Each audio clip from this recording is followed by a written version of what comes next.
Imagine you're on a journey, traveling deep into the unknown territories of the electric universe.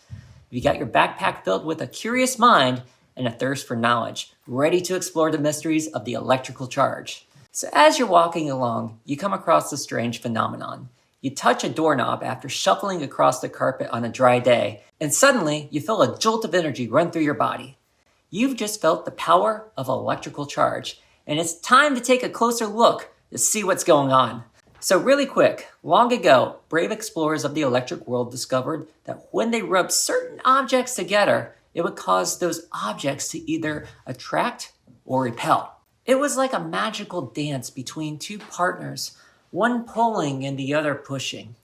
But what was the cause of this strange dance? So as you know by now, atoms are like the tiny building blocks. They're too small for the human eye to see. And within each atom, there are three even tinier particles: protons, neutrons, and electrons.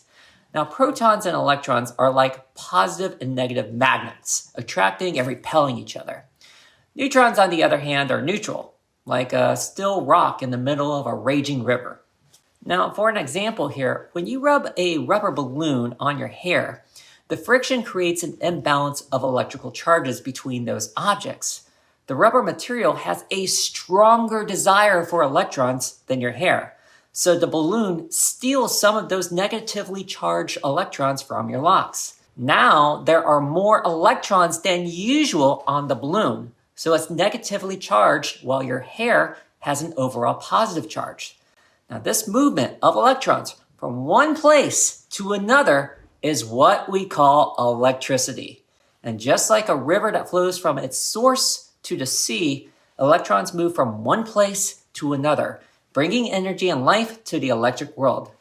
Now, for electrical engineers, they're kind of like a plumber of the electric world. Instead of using pipes and valves to direct the flow of water, they design electronic circuits to control the movement of electrons to put them in the right place at the right time to do something useful, like your light. So my friends, join me on this journey into the unknown territories of the electric universe, where the mysteries of electrical charge wait to be explored and uncovered.